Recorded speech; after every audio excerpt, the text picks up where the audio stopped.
My name is Virginia Arce. I'm the exhibitions program coordinator at the Irvine Fine Arts Center. And I had the great joy of working with Olga on her new installation called Constellation, which is up now at the Irvine Fine Arts Center in our Gallery 1, which we, again, crossing our fingers, we'll be able to open to the public as soon as we get moved into the next tier. And if that's the case, please check out our social media or feel free to contact the Fine Arts Center and we can start taking appointments as soon as that's possible. So I'm here today with Olga La. Olga is a second generation Korean American artist born and raised in Los Angeles. She currently resides in Long Beach. She received her double BA in studio art and art history from the University of California at Riverside. She also received an MA in theology from the Fuller Theological Seminary. She's interested in creating site-specific installations that point to ideas on existence, transcendence, and memory. She has exhibited extensively, including at the Orange County Museum of Art, Newport Beach, California, the Craft and Folk Art Museum in Los Angeles, the Los Angeles Contemporary Exhibition Space in Hollywood, among many other places. And now we can add IFAC to that roster. So thank you, Olga. So I'm gonna turn this over to Olga and share a slideshow of some of her projects dating back from 2010 all the way until now. If you want to ask any questions, feel free to type those in the chat box. Olga is going to be monitoring those so she can answer your questions as soon as you get them out there. And then at the end of the talk, we'll have about 10 minutes for anyone who wants to ask any questions or just give a general comment. I know sometimes people they just want to say something. It's not really a question. They just want to say how much they support your work. So with that, I'm going to share the screen and then turn it over to Olga. Mm-hmm. We practiced so hard for this. We did. All right. Okay, Olga. So the title of your new installation at the Fine Arts Center is Constellation. We'll get to that at the end. But for anyone who's joining us and wants to know approximately how long we have to see it, again, fingers crossed that we get to make some appointments. It's going to be up through May 8th. So take it away, Olga. All right, thank you so much, everybody who's here. I am really thankful to be showing with IFAC and working with Virginia. So yeah, just really grateful to be able to talk about my work from the last 10 years and then to move into speaking about Constellation. So this first piece is called Translation. This is one of the first pieces I had ever put up. The image you see now is actually from a couple of years ago at Art Center. Translation has had many different iterations, and this is one of them. And so when I was first starting out, I was really interested in creating installations and using pretty accessible materials. And to me, what was more accessible than books? So I got a ton of books from Craigslist, a lot of romance novels, a lot of books that a lot of people just don't want to buy. So got them really cheaply, and then yeah, and just came up with this work that's talking about a metaphor that's describing kind of this narrative of life and talking about memories. I titled it Translation because one of the definitions of translation is crossing over but not being able to take everything. So this work was kind of pointing to the idea of how the memories of our lives, we sort of pick and choose, and then we carry forward into the next part of our lives with those selective memories. Next slide, Virginia. This is called Array, and again, this has also had many different iterations. A lot of my work responds to the environment. And so when I first put this up, it was actually in a storage pod where you could enter into the pod and be surrounded by these sponges. At this gallery, the organizer gave me this huge long wall. So I thought it would be a great opportunity to kind of play around with the sculptural qualities and forms that I could create with thousands of sponges. So these are thousands and thousands of sponges that I got from a wholesaler. And yeah, it was just a play on like the movement of the piece against this very long wall and kind of taking this journey down the different expressions that this work takes. I'm really curious, Olga, how did you create the volume on this piece? Because obviously the wall is flat. Was this just the accumulation of the sponges? Like, how did you get this beautiful wave-like form? Yeah, part of the illusion of this is yeah, this volume that's created against the wall. So all these sponges are attached to wire fencing. Yeah, and so the wire fencing is very malleable and very sculptural. So wherever place that I had taken this piece to, I was able to kind of shape and reshape, cut down, reattach the metal fencing, and then just simply plopping the sponges into the rectangular openings. And then at the end, there's this display where you're not quite sure how this is put together. Amazing. So this is called Compline. And what I'm also interested in doing is putting work outside. And I think that is a little bit inspired by land art and that movement. It's really wanting to create kind of a new context outside, a little bit about disrupting the landscape and creating a new landscape and a new experience, in this case at the beach. What beach was this located? This is Cabrillo Beach in San Pedro. So yeah, this was dragging chairs in the middle of the night, trying to capture. Did you get a permit for this? No, I didn't. So I got a lot of early morning joggers staring at me, wondering what I was doing. I was just trying to get the perfect light for this photo. And it really was just playing around and experimenting. I was placing the chairs in all different places and took all my photos home and edited it down. And if you go on my website, actually, it really becomes kind of a storyline of this moment at the beach. Okay, we'll need to add a link to your website on the chat because I want to know more about this. This was essentially a guerrilla act. That's so fascinating. This is called Release. Early on, I had sourced a lot of my materials from a place called Trash for Teaching in Gardena. It's no longer called that anymore. They've been absorbed into Two Bit Circus, but the warehouse still stands there and they resell trash from companies to the public, to educators. So this is a whole bunch of polyester fabric that I found there.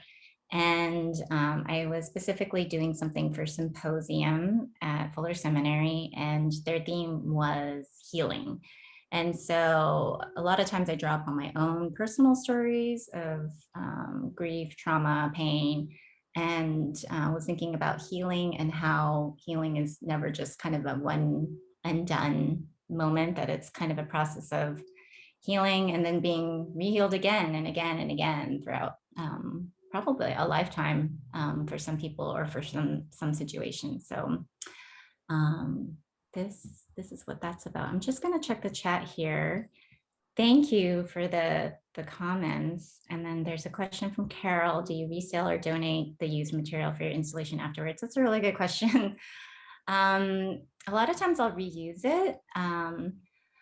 Since I buy so much what's considered junk, a lot of people don't want to buy it. And so I'll give it away. I've usually bought it for really cheaply. So I've donated a lot of materials. I've given away materials to people, and I've given some back to Trash for Teaching. So that's what happens to most of the things that I have. There's a question about the chairs from Compline. No, I took them back in my sister's van. That had a ton of sand. And then eventually, I think one by one, all those chairs got given away as well. Yeah. Later on, I'm making a note to myself to ask you about how the seminary informs your practice. That's a really interesting discipline to come from and then pivot to art. So yeah, I would love to talk about that more. This is called Tank Barrage, and this was kind of a case of having some material in my studio. So these are marking flags. They're usually used on like construction sites, or you'll see them in front yards when people are redoing their landscaping. I had, you know, again, hundreds, thousands of these, and they were going to be used for a different project that ended up not happening. And then later on, this opportunity came up for this outdoor show. It's only going to be up for like a couple of days. I was really drawn to this particular structure, and then and just kind of intuitively came up with, you know, putting all these marking flags on this cage, which covers an underground tunnel that leads to another point at a different street. So yeah, using a lot of color to bring vibrancy to the environment. I love these sort of projects because it kind of brings the community out. There was a restaurant, Mexican restaurant, right to the right of this cage, and you know the family came out and they were asking questions and they were helping. So I love how doing installation work sometimes kind of just involves the people around the site. And then I'm just gonna check this. Do we have a question in the chat? Or comment? A lot of nice responses. So thank you. Okay, can I get the next slide, Virginia? Sure. This is a mass and swell. This was at OCMA at the Orange County Museum of Art. And I kind of see this as the next step from Array, which was like the thousands of sponges. This is a variety of different foam materials, packaging foam, acoustic foam. You can kind of see there in the dark purple. The sort of foam pit foam that you see at like gymnastics stadiums and different, you know, kid fun zones. And it was just an accumulation of all this material and really like, what can I get away with here in terms of size, in terms of creating an experience that was overwhelming. A lot of my work is super big, and I just am really fascinated with the kind of work where you can take it all in from one vantage point, that it's something that could go on, that could potentially go on and on for just stretches of areas. So I love that idea of installation, that's possible with installation. That's not necessarily possible with sculpture and things. So yeah, this was meant to be kind of this sensory experience where you walk in and get affected by the color and the materials and the textures. Olga, was this also, at what point in the trajectory of your creative practice, is this a project where you installed on your own? Did you have assistants? Is this kind of at a point where you're bringing in more collaborators for labor or kind of creative collaboration? Yeah, in this case, of course, there was a lot of help from the museum. So the preparators helped out. But I do remember also putting a call out there to get help from the public. There were a lot of students from UCI, which is nearby at this old location of OCMA. And they were there helping to, I remember just, putting on sticky backs to some of the materials so that we could apply it to the walls. So it was both. Yeah, it was professional museum help, getting up on the lift and and building this huge work. And then also just people on the ground and just doing simple tasks, cutting things, putting on, sticky tape, helping even just cleaning up. So yeah, I love just that collaborative aspect with the community. Because my work is so large, I need as much help as I can get. So, and that actually, I think forces me to allow for some, input from the public, just the way that certain things are cut, or maybe not so much in this case, but in other installations, how certain things are manipulated or put together. I allow for those things and I welcome it. And yeah, I think it kind of adds to the work, and certainly makes it possible to work so large. Next slide this is called The Undoing. This is at LACE, Los Angeles Contemporary Exhibitions in Hollywood. And they have this back hallway that leads to their second smaller gallery. And this was a two-person show with Jason Treffenbach, and the curator, Ed Gomez, was really working off the idea of art per vera.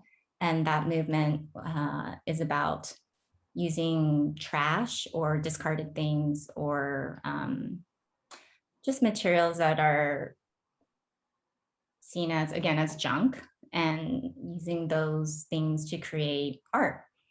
And so in this case, I went to a local recycling center and they gave me a pallet of these foam packaging sheets that were super dirty and dusty, and there was writing all over it. And I knew that I wanted to transform this hallway because actually it's a very dark hallway, dark blue, I believe some black. And I thought using this material would sort of lift up and kind of, again, recontextualize the environment, using what literally is trash. So yeah, that's this work. Can I get the next slide? So this is Loose and Shifts. This material is also from Trash or Teaching, and I have no idea what it was used for, but they almost look like giant sequins that are attached together. So oftentimes in my work, I'm dealing with the themes of transcendence. So kind of creating this moment that's pointing to the other, kind of trying to create a greater awareness to the things around us, to the everyday. And I think foundationally, and I'll speak to this more, Virginia, because you were asking me about my studies at seminary. And one of the things that I studied there and that was really influential in my work is this whole idea of Thaumain. So this is a Greek philosophical term that translates into kind of a philosophical wonder that points to the greater truths and reality. And so I think that is what I'm always probably trying to do in my work is, creating these things at that point to a greater experience, a greater encounter, a greater moment that ultimately kind of leads back to our understanding of, existence and understanding of our environment. Just gonna check the chat. This is a stunning piece. This is a really stunning piece. I've seen one iteration of it, and we'll see later. There's this is one of those works of yours that has many lives. Mm-hmm. One is at LAX right now. So. Yes. And thank you everybody for the comments. This is Moiety. And this was a collaboration with artists at an ECF center in San Pedro. ECF centers are places that support developmentally disabled artists. And I am really interested in working with that community. So I sought out to do a residency here. And so I think it was about 6 months or less that I spent with the artists at the center, and we created this piece. A lot of these artists are better drawers than me. And if you go again to my website, you'll see some detail shots of this work, and it's amazing what they can do. But yeah, it was a lot of fun, and it was a lot of joy to put this together with them. Olga, can you talk a little bit about how collaborative this process was, and if this kind of primed you for another phase in your practice where the collaboration becomes even more kind of ingrained? Yeah. I would say with this piece, collaboration came in different ways. So a lot of the pieces in this installation were actually discards from the artists.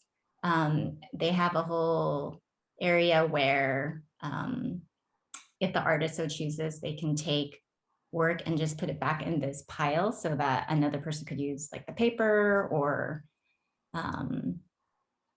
for whatever needs, or to even mash it up and make, other paper. So I actually loved what I found in there. And so I cut up a lot of those pieces, and then knew that I wanted to incorporate that. But the real time, like immediate collaboration was actually just working side by side with the artists there and having conversations and, watching what they were doing and them asking what I was doing. Yeah, so I think just kind of working alongside these artists, it was special and meaningful.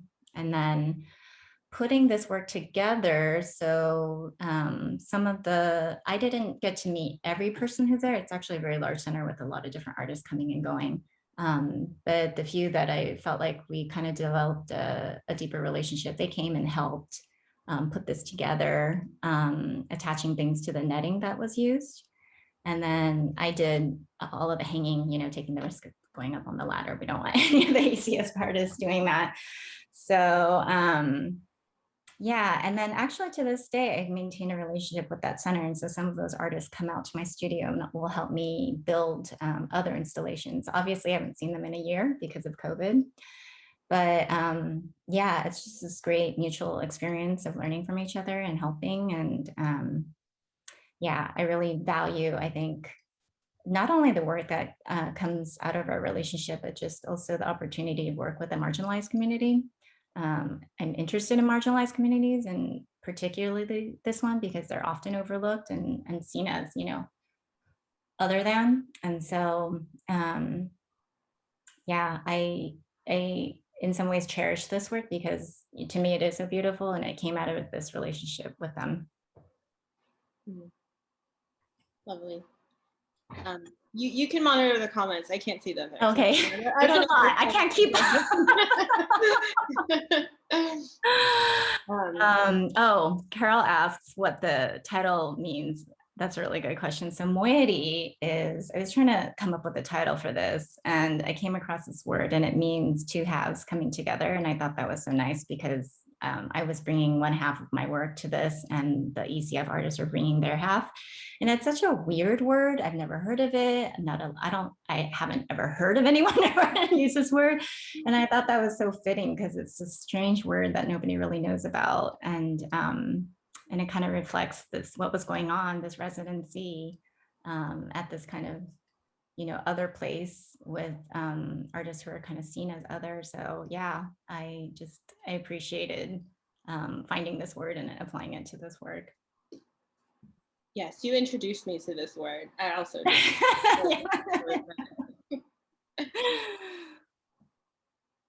this is the Constance of Glory, and this was for actually an event in Pasadena called Bold Pass, and it was all about doing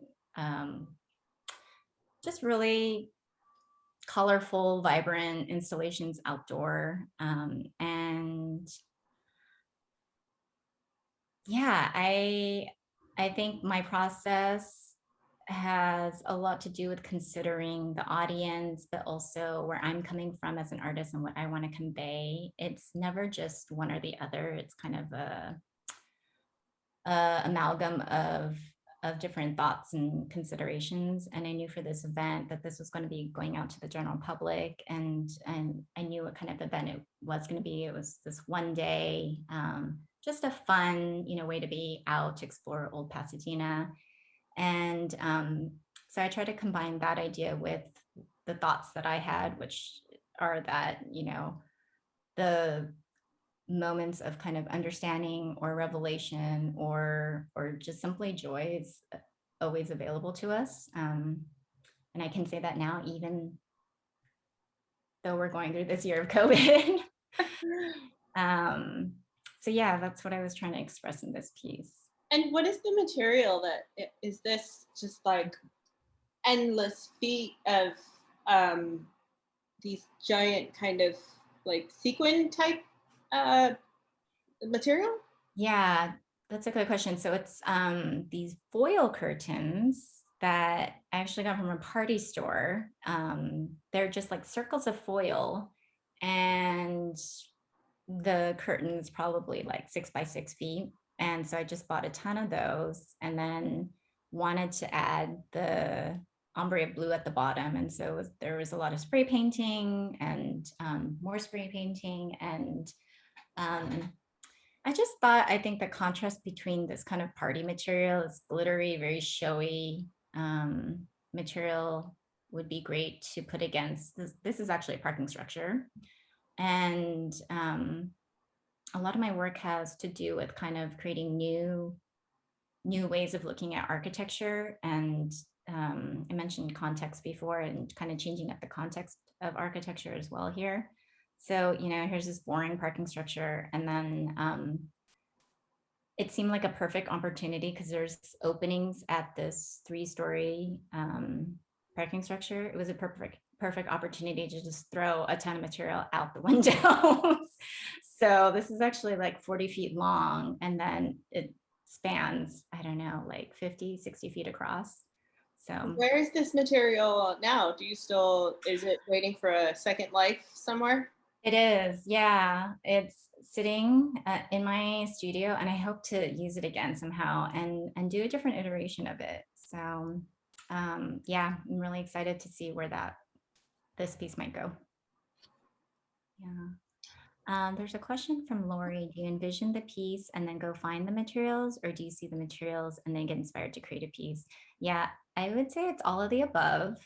In this case, I kind of had a vision of things coming out of this parking structure. I just didn't know what yet. And then when I was thinking more and more about like sort of the colors that I wanted to have against the structure, and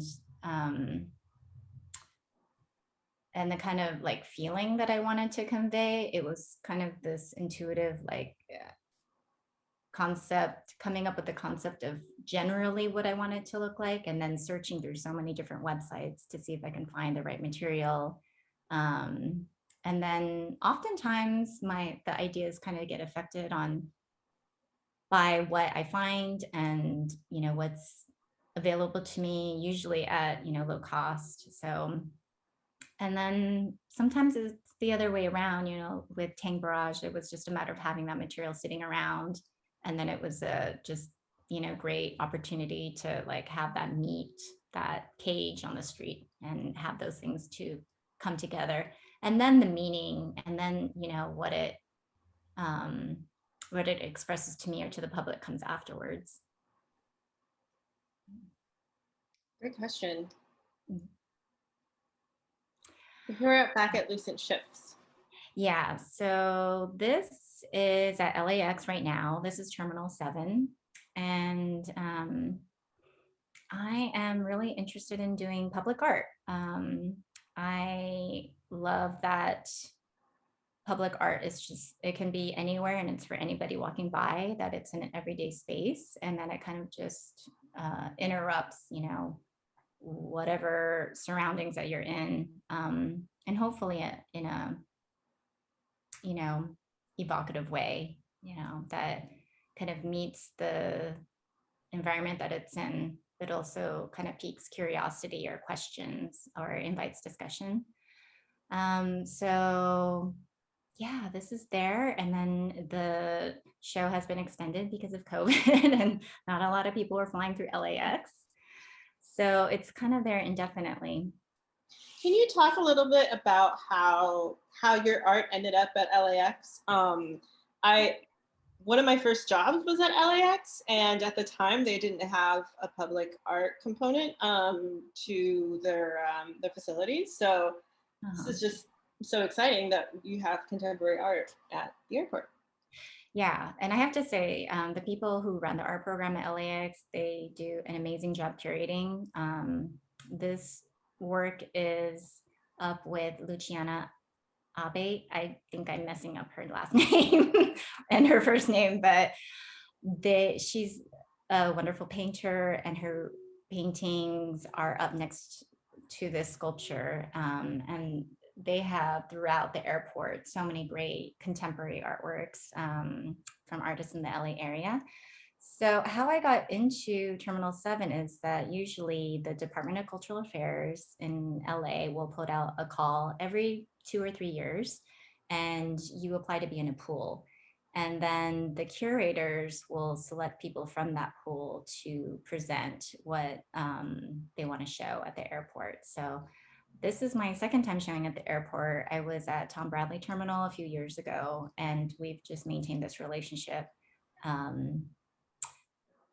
Actually, I'm just remembering now, I was supposed to do something at another terminal where Virgin flies out of, but that got canceled. So LAX is constantly under renovations and things are always changing there. So that affects the art program. So things get canceled very suddenly. And so that happened. But yeah, we maintained this relationship ongoing. And then they called me up when there was a free space at Terminal 7. This area just got renovated. So, and this is a new case for them. So yeah, happy to show in the case and to be in this terminal. It's exciting. You're essentially in the same exhibition space with like Mark Bradford. Yeah, cool. Yeah, his work is permanent, as it should be there. I'm happy to be there long-term temporary. Do we have anything else in the comments? I know, I'm not overlooking anything. Just continuing to read a lot of like positive comments. So thank you, everybody. Okay. All right. Now we are in the winter of 2021. Yeah. So present moment, and this is what it looked like in Gallery 1 at IFAC when I was installing Constellation. And this was the second or third time I had somebody else install my work. And this happened, of course, because of COVID and different protocols that are in place.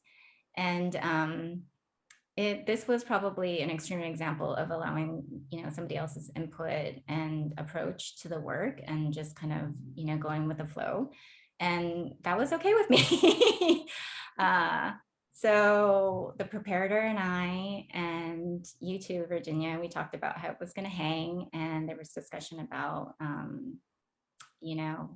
just how the piece was going to surround the room and how the lift was going to be used, and a lot of other technicalities. So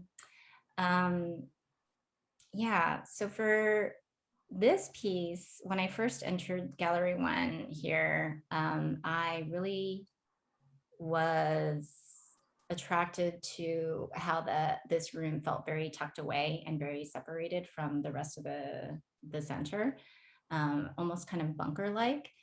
And that immediately made me think of our present situation of this pandemic that we've been in a year, and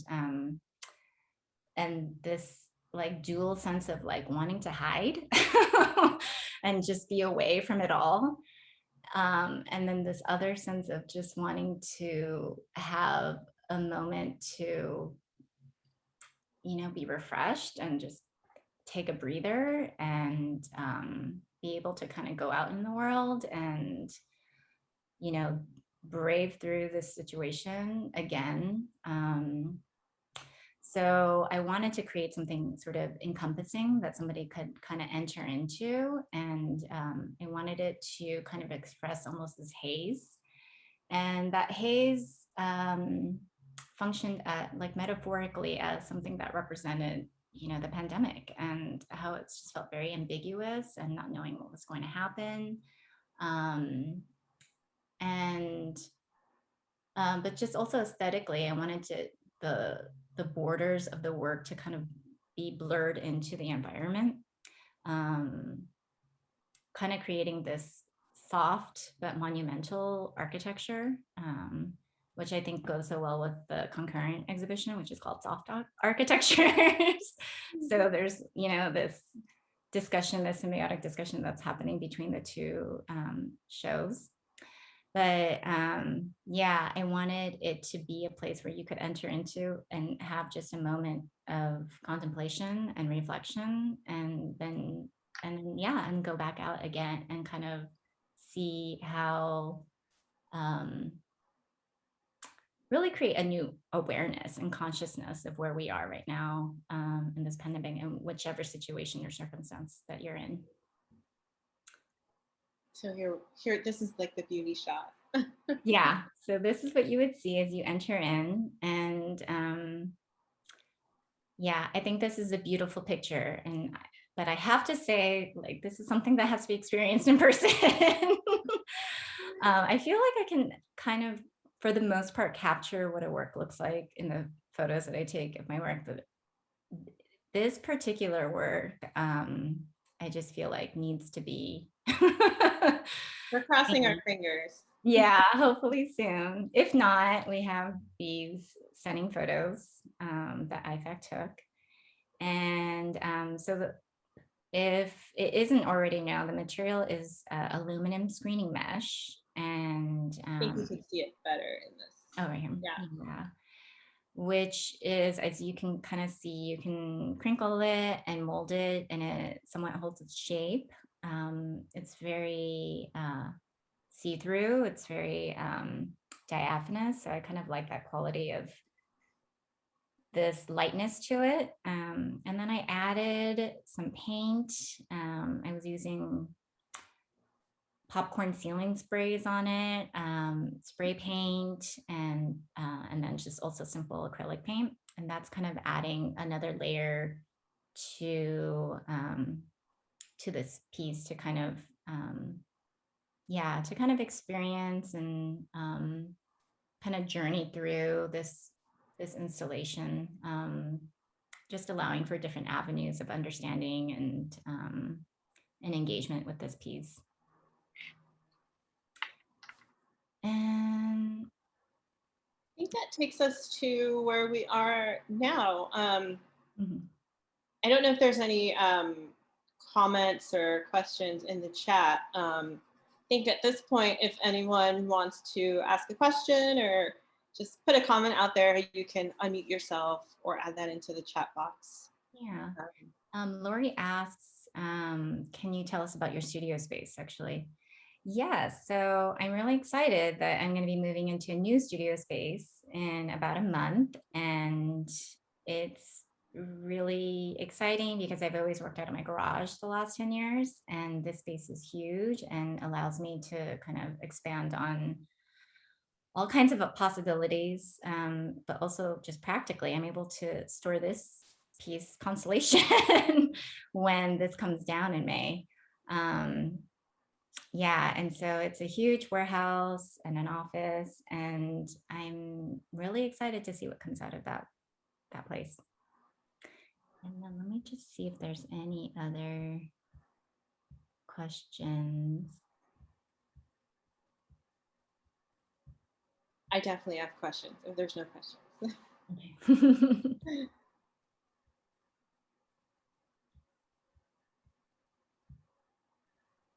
Just a lot of really positive comments. So thank you. Thank you. Thank you. Okay. So Olga, you and I actually go back a little bit over 10 years.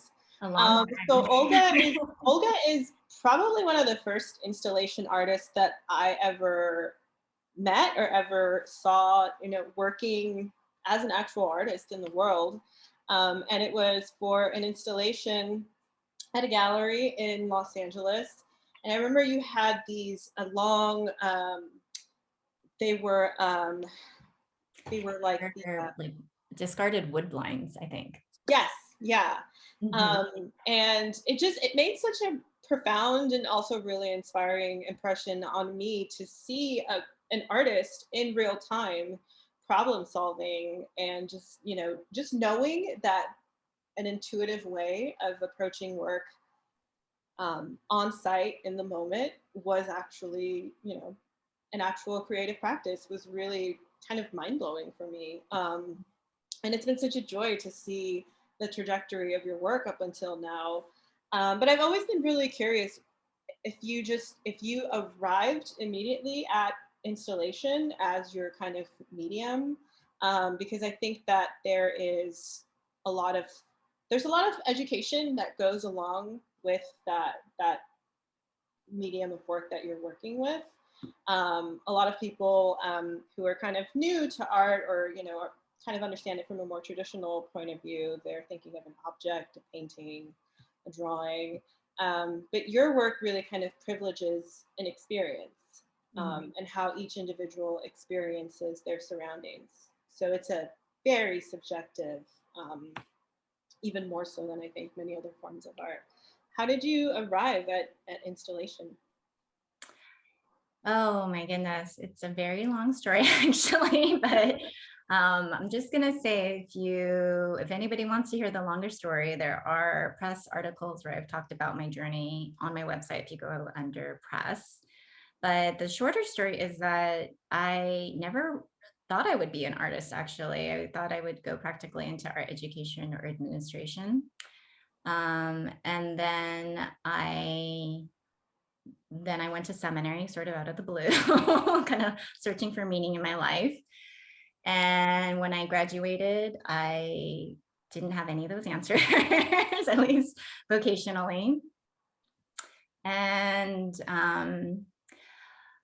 I studied art as an undergraduate, but I had concentrated on drawing and a little bit of painting. I was a terrible painter. And I really didn't think the arts were for me.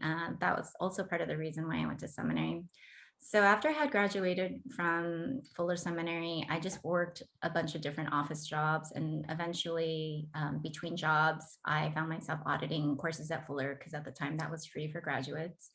And just decided to take this art and theology class. And it had really opened up my mind. And because it was the first time we had discussed, I had opened up myself to discussions about what art could mean to culture and to ideas of living, and how our consciousness is affected by art.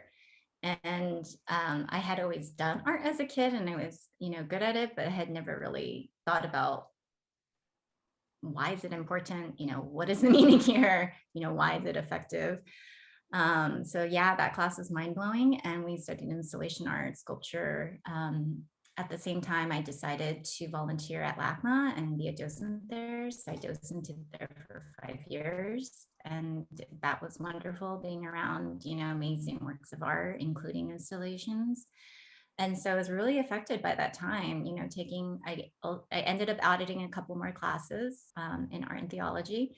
And I think that combination of my time being at LACMA, a very intensive time, and then taking these courses and really discussing and delving into just discussion about contemporary art and modern art, kind of led me back to art making, first of all, after 10 years of not doing anything. And then, after an extended period of time, deciding to make the leap into installation art, which is something I had never done before.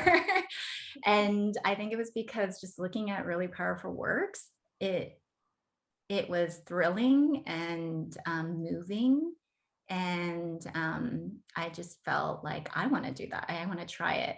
And the fact of the matter is, I know to this day, I'm not the best installation artist or the best artist in the world, but it's really this tenacity and commitment to keep doing it. I think when you're an artist, you call it an art practice because you're continuing to work at it and work at it and work at it. And if you're able to stick with it, you know, you have some amount of opportunities to show. So part of the reason why installation art was so attractive to me was because it really dealt with the environment and space and time, that it wasn't just an object placed somewhere, although I'm not knocking painting or sculpture because I love those mediums as well. But it's really kind of telling a story about the setting that you're in and making connections and questioning it or amplifying something. And then in terms of space and time, I love how installation can be about a moment that's very immediate, that's just about the now. This piece in Constellation is only up until May, and it won't exist like this anywhere else at any other time. And I find that really appealing because it says something about, I think, the brevity and the preciousness of, you know, how we're living out our lives here. And then also size wise, you know, when we were talking about a mass and swell, and I was talking about how, you know, with installations, it has the potential to go on and on and on and on and on. And I think just the awesomeness of that, the extraordinary kind of image of that was really also something that shook me and excited me. And to be able to do those things with just very accessible materials. I started out using just commonplace materials just because I didn't want to spend a lot of money on it. But I think eventually I realized that I just want to use things out there that already exist, and why not? And to also make it, you know, it's relatable to people. So I think installation work especially allows for that. So yeah, there's a whole other bunch of reasons, but yeah, those are most of them. When I wrote about, when I was trying to write about all of your practice in like 100 words, I snuck in the term use value, which is it's an economic term, which is something that I've always thought was really fascinating about your work, is that you are using materials that you could find at a Home Depot, you could find at your local landfill.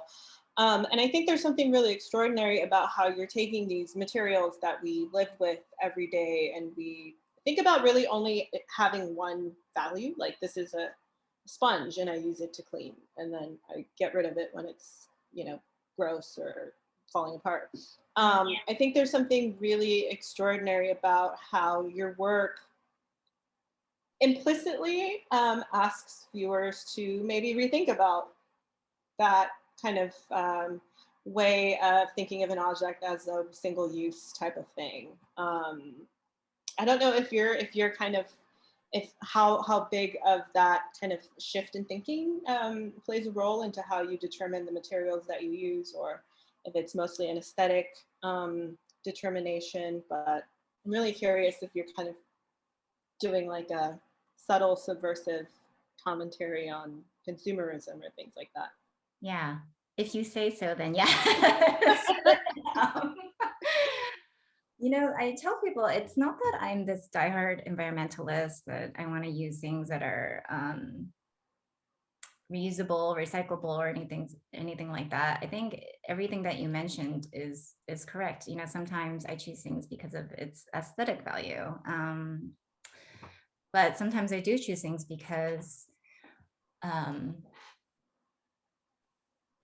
nobody else wants to use them. They're super cheap, or just really interesting looking. These discards, you know, at trash rotation, for example. And you know, you were talking about value. Yeah, I think it's kind of underlying me questioning like the value of materials. I think we so easily kind of toss stuff. But again, I don't think that is like my main concern. I think what it is that I want to take these things and then show its value by presenting it in this art form. and having people consider it because of the environment that they're in. And to me, you know, if that's accomplished, then I feel like the value of that material is been, you know, proven in some way, even if the sponge wasn't used to clean dishes, or if the foam pit foam wasn't used in a foam pit. I think because it was used in an art form, it was elevated. It is being elevated in a way, and I find that fascinating. And yeah, and it also probably appeals to my hoarding side. Like I just I just love just stuff, and you know, why throw that away? And you know, that can be used for something. You know, it might be an immigrant mentality, you know, just all the things that you have, you know, you use it. Like, you know, it is important. You don't just waste anything. There will come a day when you will need. Right. Yeah. You just spoke, yeah, my thoughts. Yeah, one day it'll be used for something. Yeah, And you will be so happy you saved all of those sponges. right. I mean, it was so hard to give away some of my stuff before, because it just felt like, oh no. But you know, somebody, actually an artist, helped me realize, you know, if it was used, if you exhibited with it, you know, if you made something with it, then it was, you know, used. It was, you know, it had its function, and its value shown. And so that helped me let go of a lot of stuff. That was a good cathartic moment. Yeah. If anyone wants to unmute themselves, and if they have a question or a comment, please feel welcome to. Olga, another question that I have for you is I have great trust in you as an artist, because I know your practice. I know that it's really developed over so long, and that you take it very seriously. But somebody recently asked me about, you know, this kind of work that you do, not specific to you, but just in general, when they're proposing something, especially to an institutional setting. What is it like to go to an institution and propose an installation with kind of precarious materials and precarious, you know, maybe installation strategy? how do you develop that relationship with institutions? You know, it was really tough in the beginning, and I was hustling a lot. And trying to convince people, and in a lot of alternative spaces where the risk was low, you know, to whoever was hosting the space, or you set it up on a beach yourself. Right. Yeah, exactly. Do now, after forgiveness. Yeah. Yeah, so it was a lot of just knocking on doors, and a lot of mistakes, you know, a lot of fails, and then learning from those fails. These days, I think it's because I've been working for so long, and I now have this portfolio of work, and I can say, you know, well, this person hosted me, or this person invited me, and then this is my work. And then there's some confidence built into that. And so, you know, whereas in the beginning I was doing a lot of contacting and reaching out, you know, I'm really fortunate and grateful that people now, you know, approach me and invite me to come and do things. And I think that only came out of, again, just that tenacity to work, and to work a lot in the beginning. You were talking about precarious materials and processes. I mean, I have to say, like, installation is inherently risky. I mean, this photo we're looking at right now of the massive swell, unfortunately, there were pieces that were falling off the wall. And you don't need to know. Yeah, I know. Since we're in this very special talk, I'll let you guys in on a secret. Sometimes things fall apart, and I was mortified, but also I really love the collaboration that happens between myself, the curator, preparators. And, you know, I remember having a discussion with the curator on this and saying, you know, I mean, it could also be seen as like this is part of the work. You know, these are materials that are not meant to be put on gallery walls. You know, deterioration is an idea, like just what happens to work over time, especially work that's not meant to last, you know, for a very long time. You know, there are questions and ideas about that. So yeah, I appreciated that conversation for sure. I'm just gonna check on this. There was a question from me about how long it took to make something. But I'm not sure which work, maybe this one that we're looking at right now. This took 2 weeks actually. So sometimes it takes 2 weeks and sometimes it takes 3 days to put up, but there's also a lot of like prep time beforehand. It just depends. So actually the work for IFAC, I was working on since maybe end of November or early December. And it was, you know, very much this process. And then actually doing the installation took like 2-3 days. Yeah, there was a lot of, our preparator was really great and able to kind of, we had meetings to discuss how things would be installed and hanging systems, which is also really different for your process overall. I remember at one point thinking, oh my God, I've invited this really amazing installation artist who works so intuitively. And now we're in a situation where because of COVID, you can't really even be in the gallery for long, and it's up to someone else to install your work for you. So that was definitely something new. Yeah. But you know, Yeah. once you're showing in London, like this is gonna happen all the time. Yeah. Unless they fly you there. Right, exactly. No, it was really fun to work with you and with preparator Matt. Yeah, I loved the surprise of it. And I, you know, we talked about risk. I love the risk of it, like what was going to happen, you know, what was going to be the outcome. And then the outcome here. It's beautiful. Yeah. Thank you. And actually, you know, Virginia knows that I made hardly any changes when I kind of just quickly came in for a look.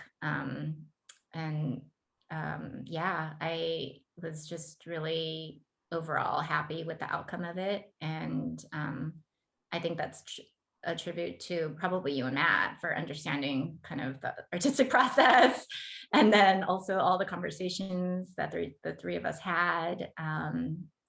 And this understanding of kind of the direction that I wanted to take it. So I really loved like our very especially this collaborative process that we were in. There's a question from Randy. She's asking, are there any works you've been looking at recently? That is a really good question. Let me come back to that. I am. But let me think of the two other people I'm thinking of now too. And then Lori was saying the shadows cast on the Irvine piece are such a beautiful element into. And yeah, actually Virginia and I were talking about that, the shadows that it kind of creates on the walls. Yeah, again, we're really crossing our fingers and hoping that we can allow some in-person appointments to see the exhibition. But one of the things, and unfortunately you just can't capture it in a photograph, there's a really almost surreal experience that happens as a viewer when you're in the space, because there's layers of these metal mesh screens that are essentially behind each other. So there's some sections that have as many as 4 or 5. So there are these moments when you're walking through the room and you see this 3-dimensional space feel like it's collapsing into a singular plane. And it's really gorgeous. Again, we're really hoping that we can get people in there to see it, because it's definitely an experience. And just, yes, shadows really do something gorgeous on the walls and on the floor. Olga, you had that all planned out. That was just beautiful. Accidents abound. Virginia, actually, I wanted to ask you, we worked on the title for this show, and I was curious to hear your thoughts on that title that you chose, Constellation, or that we worked on together. I think that came through, so we had been talking about collaborating early last year with the very optimistic hopes that we would be able to show this to the public and not just have to look at it online. There's still time. And during all of our conversations, and I think some of this also goes back to maybe your experience at the seminary, there is a lot of different threads that were coming through in the way that you're interested in how an environment affects people's consciousness and all the things that inform that. And I just thought that constellation was a really nice metaphor. One of my favorite artists, Wolfgang Tillman's, he had one of his big solo exhibitions is called If One Thing Matters, Everything Matters. So constellation, to me, was kind of also a similar metaphor that everything is connected. And your work, Olga, as I've seen it develop, it's been really fascinating how I feel like I've been really privileged to see how you are, with each installation, considering the viewer's experience in every single facet, in the architecture of a space, the light, if it's indoors, if it's outdoors, how the room feels, if it feels, you described the gallery as kind of like a bunker. And I really feel like you are thinking about everything in a very holistic way. So I thought constellation was a nice metaphor. What's your take on it, Olga? Right back at me. I like how that word constellation evokes kind of this unknown, uncharted idea of space and of stars and of things that we're still yet discovering and uncovering about the world beyond our own. And there's something, I think, mysterious about it and ambiguous, but also magical, if I can use that word. And yeah, going back to what I was talking about, this wonder, but not just kind of a la la la wonder, but a wonder that kind of deeply takes you to a place of understanding. All of those things kind of come up for me when I think about that word. And yeah, I'm just kind of humbled that we could, partner that with this installation and kind of the other meanings and layers it brings out, with that title. It's really interesting that I was just going to use the word humbling as well, because in the process of working with you and seeing this come together, there are these humbling elements of the material and of the space and things that, due to the nature of just installation work in general, are not always in your control. But I think that it takes a really kind of humble and also courageous kind of personality to embrace that and say, I'm okay with these variables, and that's part of my work. I think that's, personally, I think that's pretty radical, actually. I received that, Virginia. I'm receiving it. Thank you. Especially in these times, right? Where, like, I don't know, I think that wonder is something that I really welcome in any way that I can receive it, and especially in art. Yeah, I so agree. I just want to get back to Randy's question about what artist I was looking at, and it was kind of giving it a thought in the back of my mind. And right now, I think I'm really trying to understand artists out there who are of color, because I have an art history degree, and I know a lot about artists from Western art history and contemporary artists here in America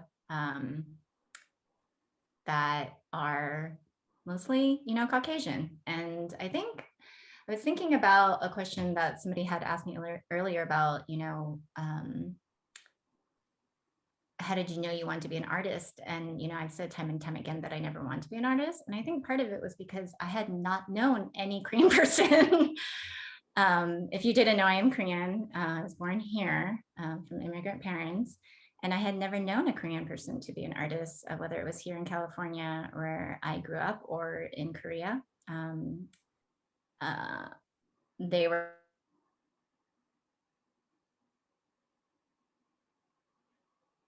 from the beginning. And also Che Jung-hwa was always inspiring too for his use of color.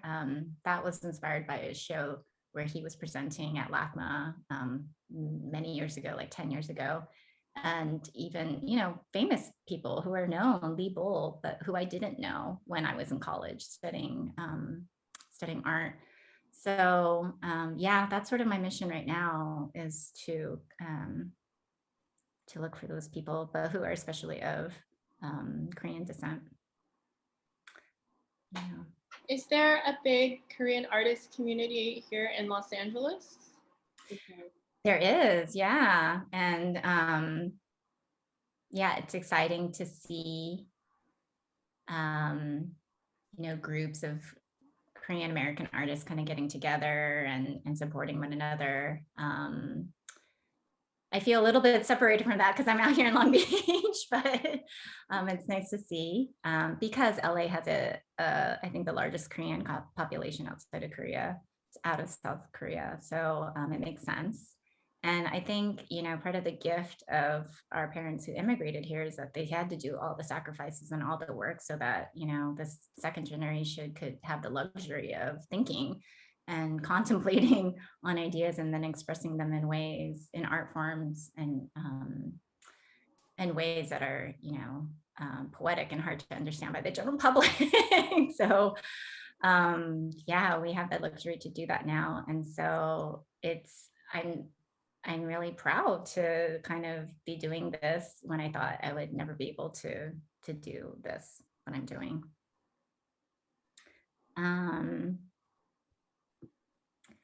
Randy was asking, do you ever think about preservation or fading of colors in your beautiful work, or is the impermanence part of the religious and spiritual aspect? I don't often think about preservation. A lot of my work is temporary, it's temporal, and I think that kind of is speaking to this idea of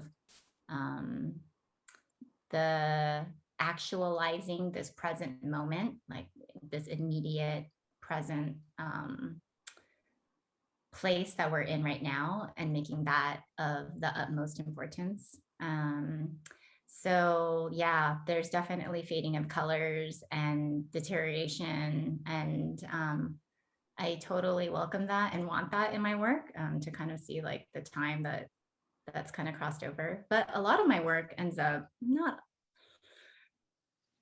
yeah, I would say a lot of it ends up, you know, back in my studio or discarded or donated. So unless I choose to kind of reuse and, like, you know, reinstall a piece. And it does, I think, have to do with this belief of how, you know, time works. I think I'm grateful that I ended up getting a theology degree because it made me think about what space and time and how that functions. You know, I think a lot of people understand it as this very linear thing, but if you believe it as something that's kind of a continuum and functions on a plane, then that everything we're doing right now is actually having a reverberating effect, that it does matter what we're doing right now, and it does matter what we're looking and creating, that it doesn't just end, you know, when we die. So yeah, I think that's why so much of my theological studies kind of influence, you know, the things that I create. I'm trying to see if there's, Carol says I'm frozen. I hope I'm not frozen to everybody else. You froze for like a tiny second. Oh, okay. Now we're good. Yeah. So can you talk a little bit more about the seminary, and if you still see that as a factor into maybe some of the more conceptual, or if there's a spiritual dimension to your work? Yeah.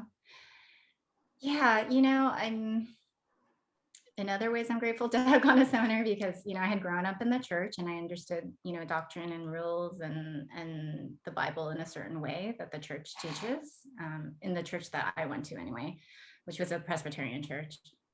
And part of the reason why I decided to go to seminary is because I wanted to get an academic view of what Christianity is. And I had all these other ideas of what I thought I was going to do afterwards. But what ended up happening is I was like, what seminary does is completely shake up all your beliefs. And I don't think people realize that seminary and church are two very different things. And I think what seminary does is question every single thing that you have ever believed in your life if you went to church. So then it's kind of a natural companion to art. Yeah, exactly. And I saw that relation and I just thought, oh, this just makes so much sense to me. And so, yeah, I think what is taught in seminary is so applicable in the world because what some churches teach as black and white, as like very firm, as these are the answers, it's in total contrast to what you'll discuss or study in seminary, which is there's probably no absolutes and everything is up for questioning. And instead of trying to, figure out what the answers are all the time, it's just better to sit in the mystery of the ambiguity. And that really is the truth of life. From what my experience had been in seminary and coming out and kind of thinking about it years after too. And so like you were just saying, and that is so parallel to what art does, it's not, and with Constellation as well, I wasn't trying to provide any answers to the pandemic experience or to have an agenda with this work or to say something, blatant. It really was, for me and hopefully for the visitor, just kind of an experience of sitting in this very murky and unknown place. And so as the years have gone by, and yes, I do have this, personal faith and understanding of spirituality, it allows for just the not knowing. And I think that is, that for me, that is the truth of spirituality. Yeah. And yeah, and it works hand in hand with what I do in my work. Yeah. There's the unknown, but there's also the transcendence, there's the not knowing, but there's also being very present to what's happening right now and taking it all in, and knowing the brevity of, from, this day to the next. Now that I'm listening to you talk about your experiences in the seminary and in growing up, now I feel like I can't think of another medium for you to work in. Like it's logical now that you do this kind of work. Yeah, and once I was in it, it exactly felt like that. Like, of course I'd be doing this, but it's funny how beforehand it was just like, no way would I ever be good enough. I think that was a big thing. I was never going to be good enough to make art and say something important. But then you have this realization as an artist that is not the point at all. So, yeah. We have a little person waving at us. Oh. Ah. Can't see the chat, but. Thanks for saying that. Carol says you're better than good, Olga. Thanks, Carol. We are going to banish this criticism. We have just a couple more minutes. If anyone, again, wants to unmute themselves or ask any other questions. Olga, hopefully we are in a much better place in the next 6 months or so. What other projects do you have coming up? Yeah, so we talked about the work at LAX, so that's ongoing. That will be up indefinitely in Terminal 7. And then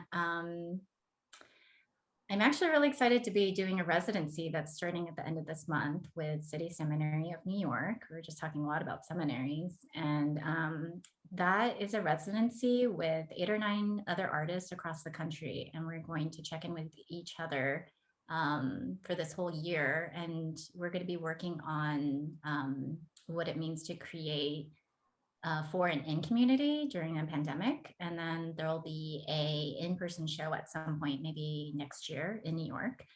And I think it's a tribute to City Seminary that it's not just this academic institution, but they really are trying to figure out what it means to be in community and what that means to make art and what it will say about what's going on in the world and all of that. So I'm really excited to be doing that. And so there'll be more news about that and a whole bunch of other projects, a Long Beach project with the library that's going to be happening this summer. And I will have actually all of this on my website, and some of it is already on my website under news. But yeah, I have a solo show coming up at Casa Romantica in San Clemente. And Exciting. yeah, that has been postponed. That was supposed to go up last year. So maybe this year, maybe next year it'll go up, but it'll go up at some point. And then a show in Long Beach at the Long Beach Community Hospital that's also been put on hold because of COVID. That is, it's with Intertrend, it's with the Port City Creative Guild, and with the Arts Council of Long Beach.